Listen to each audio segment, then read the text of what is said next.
There are many causes of sciatica and back pain, but the key thing is how frustrating and annoying it is when it's affecting your daily life. Maybe sitting is uncomfortable, you're having trouble sleeping, or you just want to exercise and be more active, but you can't because it's getting in the way.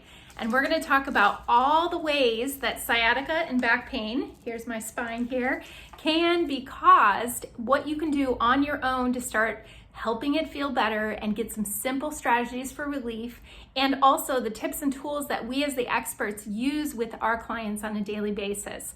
We are the sciatica and back pain specialists, and we have lots of tips to help you.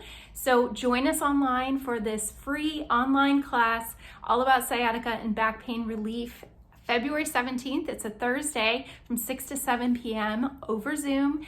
And sign up, we only have 20 spots left, and we'd love to see you there.